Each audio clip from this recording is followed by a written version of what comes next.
हंस स्वादित चरण कमल चिन्ह करंदाय भक्तजन मानस निवासाय श्री रामचंद्राय ध्याये नित्यं महेशं रजतगिरिनिभं चारुचन्द्रावतंसं रत्नाकल्पोज्ज्वलाङ्गं परस्मृगवरा प्रीतिहस्तं प्रसन्नं पद्मासीनं समन्तास्तुतममरगणैर्व्याघ्रकृत्युं वसानं विश्वाद्यं विश्वबीजं निखिलभयहरं पञ्चभक्त्रं त्रिनेत्रम् करचरणकृतं वा कायजं कर्मजं वा श्रवणनयनजं वा मानसं वापराधं विहितमविहितं वा सर्वमेतक्षमस्व जय जय करुणाब्धे श्रीमहादेव शम्भो श्रीलक्ष्मीनाथ समारम्भां नाथयामुनिमध्यमाम् अस्मदाचार्यपर्यन्तां वन्दे श्रीगुरुपरम्पराम् अञ्जनानन्दनं वीरं जानकी शोकनाशनं कपीशमक्षहन्तारं वन्दे लङ्काभयङ्करं भक्ति भक्त भगवन्त गुरु चतुर्नामोऽप्येक इनके पद वंदन किए नासत विघ्न अनेक बोले शाम सदाशिव भगवान की जय पावन शिव महापुराण की जय परम मंगलमय परात्पर अखिलेश्वर अचिंत कल्याण गुणगण निधान सर्वेश्वर सर्वाधिपति श्रेष्ठ आचरणमान प्रजा के सुखदाता विज्ञान के पूर्ण ज्ञाता देवादिदेव जगत नियंता जगदीश्वर पंच तत्वोत्पादक विश्वेश्वर मंगल करता श्री श्याम सदाशिव भगवान के पावन चरणारविंदों पर कोटिया नमन नतमस्तक वंदने मम अभिनंदन। पराम्बा भगवती जगदीश्वरी शंकर शिव प्राण वल्लभा जगत जननी माँ जगदम्बा माता पार्वती जी के पावन चरणारविंदों पर कोटिया प्रणति। शिवाय शंभु का यह शब्द में विक्रय शिव महापुराण को कोटि कोटि प्रणाम।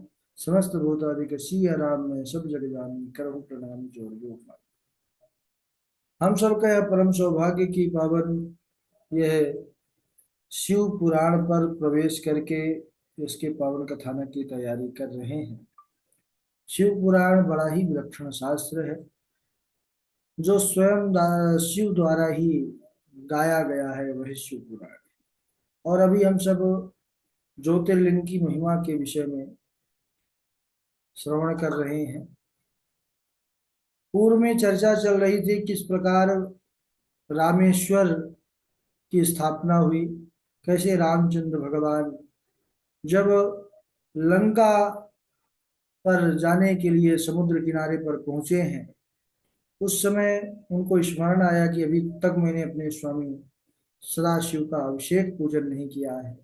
तब उन्होंने सुंदर वहीं समुद्र के किनारे पर ही सुंदर लिंग ताप विधिवत कर पूजा, सुंदर लिंग ज्योतिर्लिंग भगवान शिव का स्थापित करके उसका पूजन किए और सदाशिव प्रसन्न हुए। उन्होंने विजय का आशीर्वचन दिया। राम जी की प्रार्थना पर सदैव के लिए वहीं पर विराजित हो गए और आज भी रामेश्वरम में वह ज्योतिर्लिंग का दर्शन होता है और वैसे भी भक्तों की मनोकामनाओं को पूर्ण करते हैं। इसके बाद घुसमेश्वर ज्योतिर्लिंग, इस इसकी भी बड़ी भारी महिमा। बोले दक्षिण दिशा में श्रेष्ठ देवगिरी नामक एक महान शोभायुक्त पर्वत विराजमान है जो देखने में भी बड़ा विचित्र है। और उसी के निकट तस्यैव निकटे कश्चिद भारद्वाज कुलोद्भवः सुधर्मा नाम विप्रश्च न्यवसद ब्रह्म विद्यमः। उसी के समीप भारद्वाज कुल में उत्पन्न महान वेदवेत्ता सुधर्मा नाम के एक ब्राह्मण रहते थे। पत्नी का नाम था सुदेहा। तो वह सुधर्मा नित्य ही सुंदर धर्म वाला नाम को चरितार्थ करते हुए सुधर्मा भी निरंतर पूजन भजन में लगे रहते थे और शिव के बड़े भक्त थे, लेकिन सब कुछ होते हुए भी उनके कोई संतान नहीं थी। तो घर में संतान नहीं थी, लेकिन सुधर्मा को कभी इसका कष्ट नहीं हुआ क्योंकि वह भगवत भक्त थे। वह जानते थे कि जो होगा मेरे आराध्य शिव की इच्छा से ही होगा। वह जो कर रहे हैं वह अच्छा कर रहे हैं। लेकिन जो पत्नी थी सुदेहा वह सदैव व्याकुल रहती थी। एक बार कुछ स्त्रियों ने उसको ताना मारा कि तू बांझ है और तू हमारा स्पर्श मत कर, तू बांझ है, तुझे देख लेने से भी हमारा दिन खराब हो जाता है। ऐसे कर करके कई स्त्रियों ने जब ताना मारा तो वह बड़ी दुखी हो गई। आकर के पति के पास कहने लगी, प्राणनाथ, या तो किसी प्रकार किसी युक्ति से संतान मुझे दो, अन्यथा मुझे मार डालो, मुझे यह अपमानित जीवन नहीं बिताना है। या आप नहीं मारेंगे तो मैं स्वयं ही मर जाती हूँ। इस प्रकार सुदेहा के वचन कहने पर ब्राह्मण देवता ने, उन सुधर्मा ने शिव जी का ध्यान करके दो पुष्प अग्नि की ओर फेंके और कहने लगे कि तुम दोनों में से कोई एक पुष्प उठा लो। दोनों पुष्पों में एक पुष्प जो है वह पुत्र देने वाला है, संतान देने वाला है। यही सोचकर ब्राह्मण ने जब वो दोनों पुष्पों को फेंके तो उसने वही पुष्प चयन किया जो संतान नहीं देने वाला था। तब तो उन सुधर्मा ने कहा, देखो देवी, शिव जी भी यही चाहते हैं कि हमारे कोई संतान ना हो। यह देखकर सुधर्मा अपने पत्नी को समझाने लगे कि तुम पुत्र की इच्छा का त्याग कर दो, भगवत भजन करो, कोई क्या कहता है इस पर ध्यान मत दो, तुम्हारे भाग्य में पुत्र प्राप्ति नहीं है। इस प्रकार समझा बुझा करके सुधर्मा शिव पूजन में लग गए। लेकिन कुछ समय बाद सुदेहा ने कहा, प्राणनाथ, मेरा एक निवेदन आप स्वीकार कीजिए, अगर मेरे गर्भ से पुत्र नहीं हो सकता तो आप दूसरा विवाह कर लो। मैं प्रसन्नता से यह बात कहती हूँ। और सुदेहा ने क्या किया, अपनी छोटी बहन, उसका नाम था भुष्मा, उसका विवाह जबरदस्ती अपने पति के साथ करवा दिया। नित्य प्रति वह पार्थिव शिव लिंग का निर्माण कर विधिवत पूजन करती थी और प्रतिदिन फिर उस पार्थिव लिंग का विसर्जन भी करती थी तालाब में जाकर। भुष्मा भी बड़ी शिव भक्त थी। भगवान शंकर की कृपा से भुष्मा को सुंदर गुणवान पुत्र हुआ सज्जनों। लेकिन पुत्र होने के बाद उसकी जो बड़ी बहन थी सुदेहा, वह उससे ईर्ष्या करने लगी, जलने लगी।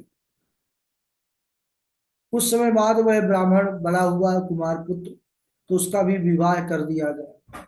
अब तो सुदेहा ने विचार किया कि घुष्मा के पुत्र को मैं मार डालूं और जब घुष्मा रोएगी तो मुझे बड़ी प्रसन्नता होगी। इतना वह उससे ईर्ष्या करने लगी। ईर्ष्या, जलन, यह क्या क्या नहीं करा देता। तो उसने क्या किया, रात्रि में जब वह सो रहा था तो वह जाती है सुदेहा और भुष्मा के पुत्र, अपनी बहन, छोटी बहन के पुत्र को कई टुकड़े में कटारी से काट डाला और उसी तालाब में जाकर फेंक दी जहां भुष्मा नित्य शिव पार्थिव लिंग का विसर्जन करने जाया करती थी। वहां जाकर के सुदेहा ने उस को कटा हुआ अंगों को वहीं फेंक करके और आकर के सो गई।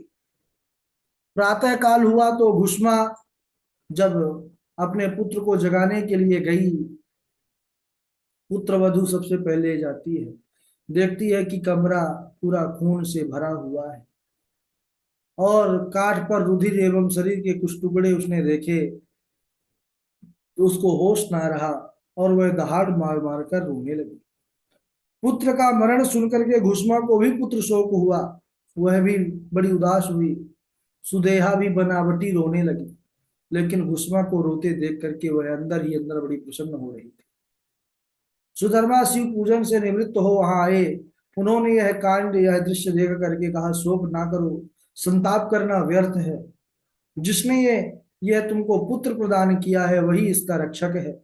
घुष्मा, तुम अपना नित्य कृत्य जो करती हो उसका त्याग मत करो, उसे मत छोड़ो।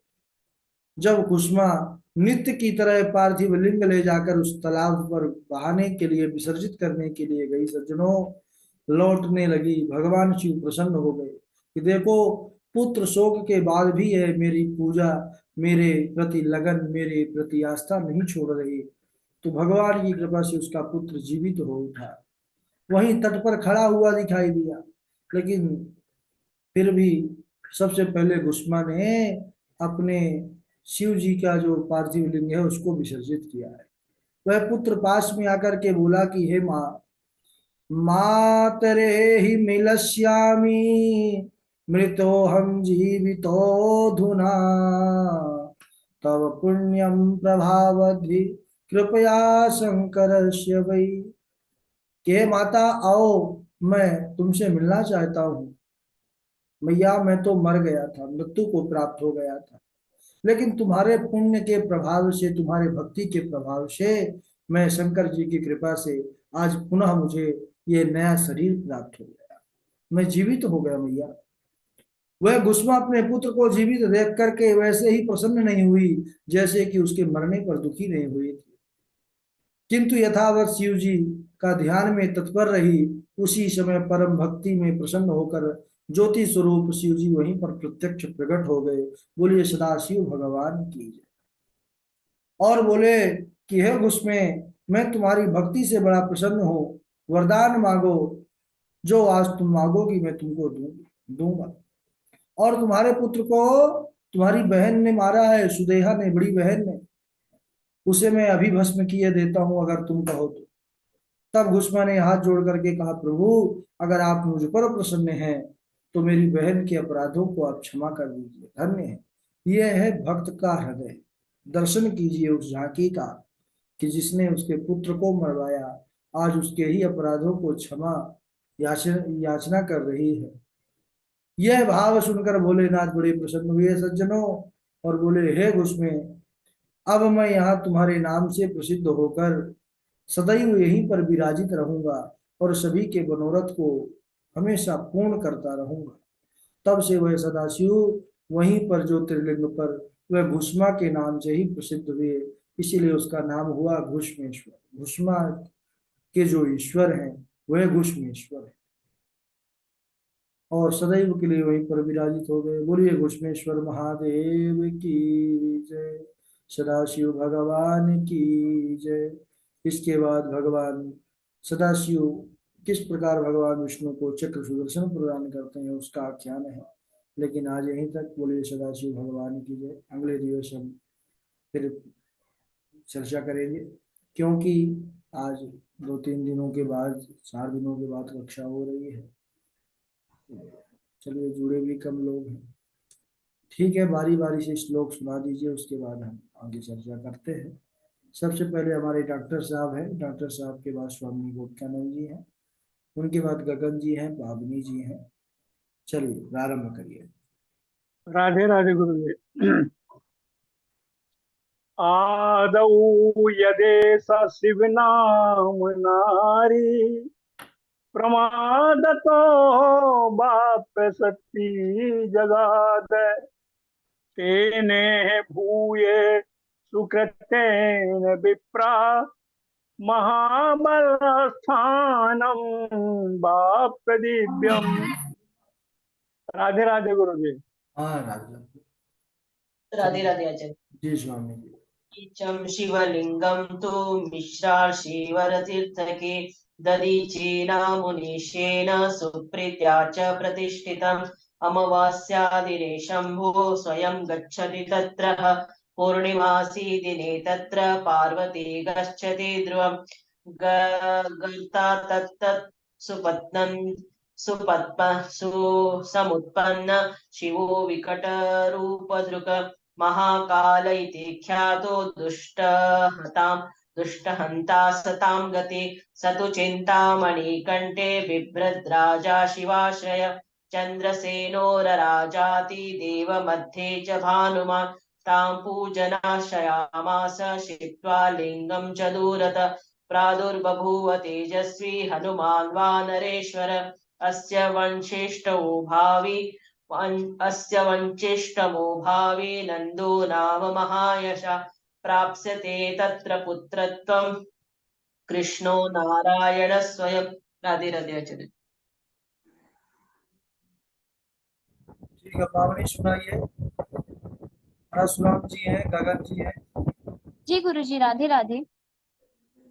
आदौ यदेषा शिवनाम नारी प्रमादतो वाप्य सती जगाद तेनेह भूया सुकृतेन विप्रः महाबलिस्थानमवाप्य दिव्यम् दाधीचं शिवलिंगं तु मेषर्षि वैतीर्थिके दधीचिनां मुनिसेन सुप्रीत्या च प्रतिष्ठितम् अमावास्यादिने शम्भुः स्वयं गच्छति तत्र पूर्णमासी दिने तत्र पार्वती गच्छति ध्रुवम् गर्तात् गर्तात् ततः गर्तात् ततः समुत्पन्नः शिवो विकटरूपधृक् महाकालेति ख्यातो दुष्टहन्ता सतां गतिः सा तु चिन्तामणिं कण्ठे बिभ्रत् राजा शिवाश्रया चन्द्रसेनो रराजाति देवमध्ये च भानुमान् तां पूजां नाश्रयामास चित्वा लिङ्गं च सूर्यतः प्रादुर्बभूव तेजस्वी हनुमान् वनेश्वरः अस्य वंशोऽष्टमो भावी नन्दो नाम महायशा प्राप्यस्ते तस्य पुत्रं त्वं कृष्णो नारायणं स्वयं यदि प्रसन्नो देवेश यदि देयो वरस्त्वया सती तां स्वेन रूपेण पूजार्थं शङ्करं स्वयं राधे गुरुजी। राधे राधे गुरु जी। जी राधे राधे। अदो यदेश शिव नाम नारी प्रमादतो वापसति जगाद तनेभ्यो सुरकेतन विप्र महाबल स्थान मवाप दिव्यम दधीचन शिवलिंग तु मृषिष वर्ष तीर्थ के दधीचना मुनीशेन सुप्रीत्या च प्रतिष्ठितम् अमावस्या दिने शंभु स्वयं गच्छति तत्र पूर्णमासी दिने तत्र पार्वती गच्छति ध्रुवम् गर्ता तते सुम्पन्न शिवो विकट रूप धर्क महाकाल इति ख्यातो दुष्ट हंत संत गते सतु चिंतामणि कंठे वीरभद्र राजा शिवाश्रय चंद्रसेनो राजाति देव मध्ये च भानुमान तान पुंजा नाशम मासे क्षिप्त्वा लिंग च दुरते